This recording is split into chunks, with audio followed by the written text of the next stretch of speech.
So, hello guys, I hope you are well, fine, and good. So, let us begin the session on what about LLM enabled MalTerminal malware, which actually leverages ChatGPT-4. Okay, so we'll be going through the entire discussion. I hope you will definitely enjoy the session. So, in this session, we'll be covering most of the important topics how this malware actually leverages the chat or you can say GPT-4 enabled. Okay, GPT-4 enabled protocols, GPT-4 enabled policies, okay, to generate ransomware code. Okay, so that is the main objective of this video, or I can say the lecture will consisting of what it is and how it works, what it matters, and indicator and mitigation steps. So we will be covering the detail about all the session. I hope you will definitely enjoy. Let us begin the session, folks. So here it was. Okay, so I can say here it is. So what is MalTerminal? So the important question is what it is. So each and everyone might have been there might be a question which arises in your mind that what this MalTerminal is. I haven't looked after this MalTerminal ever, or I haven't listened about this. So when we discuss about the definition of MalTerminal, is a class of malware researcher, okay, SentinelOne and Sentinel Labs, okay, so identified as the earliest known LLM embedded malware. Okay, so it is all about the LLM embedded malware. Okay, the actual binary scripts, okay, it actually embeds an LLM workflow and uses open AI GPT-4 to actually generate a malicious code. Okay, I can say ransomware scripts or ransomware encryptors, okay, reversals as well, okay, at runtime rather than skipping for static payloads. Okay, rather than skipping of a static payload, it gives a runtime. Okay, so that's how actually the MalTerminal actually looks like force, or it is. Okay, so coming to technical, key technical points or what the researcher actually found. So when we discuss about this, then we need to understand three main things. Okay, so what are those are one is all about the three-factor uses of this according to analyst discovery and so far publication of the or I can say the media coverage. So when I discuss about the three-factor, I can say how actually these. So yes, folks. So the key technical points, okay, that I have already discussed, or I can say the three main concepts, or I can say what it is or how it works, and the media coverage and what samples we have collected. So those all things plays an important and critical role in this session, folks. So the threat, okay, the threat actually uses GPT-4. Okay, so that is the main objective of this.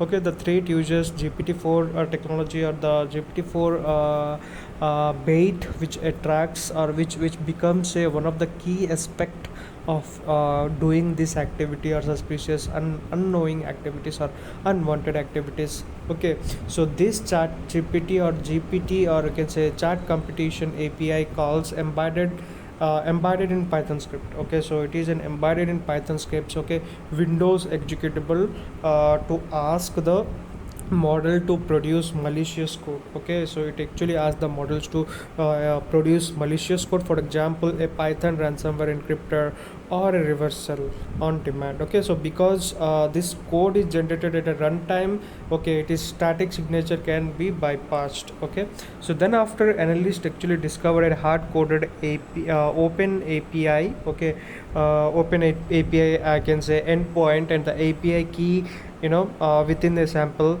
Okay, the sample actually uses a predicted computation or the chat, okay, endpoint that actually OpenAI removed in late 2023.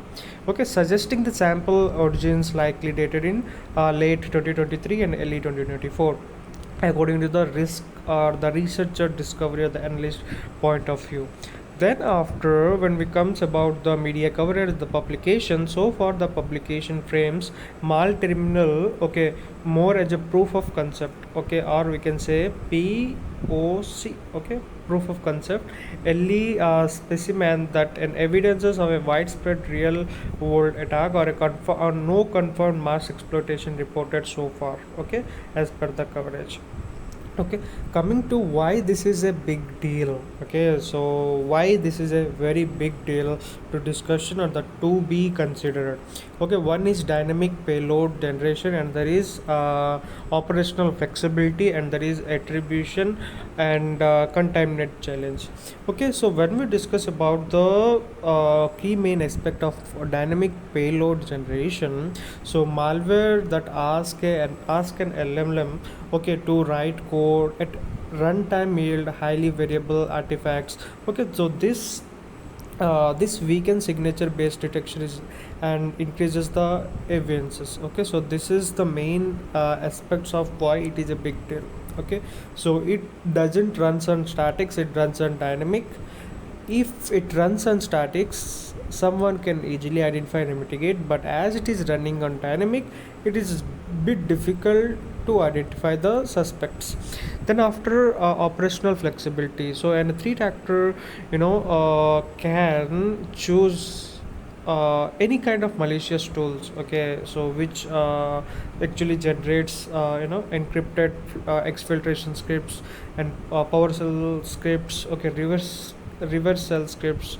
Okay, so without changing the binary, just change the prompt and command and do the operations. Attribution and contaminant challenge, so embedded keys and encrypted endpoint and no demand generation complicates the forensic instruction and also the hunting. Last but not the least, I can say the indicator of compromise and type of hunt we need to specify. So I'm summarizing the type of IOC publicly reported. Okay, one is binary or script that contain the hardcode strings. Along with that, which actually start matching with OpenAI endpoint. Then after unusual outbound HTTP traffic to OpenAI, API domains.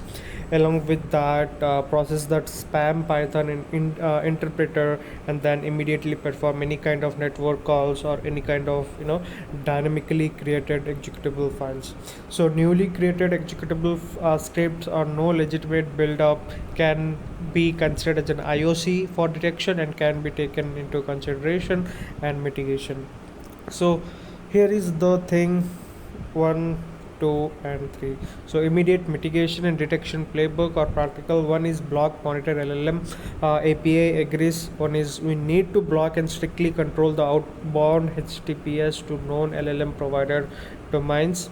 Okay, so at the network parameter, okay, perimeter, sorry, so add allow list for legitimate businesses, okay, and users, and also uses and alert on unexpected calls. Then after hunt for embedded keys and prompt pattern, okay, scan binaries and repos for base 64 long numeric strings that actually matches API key formats and for multi sentence prompt, etc.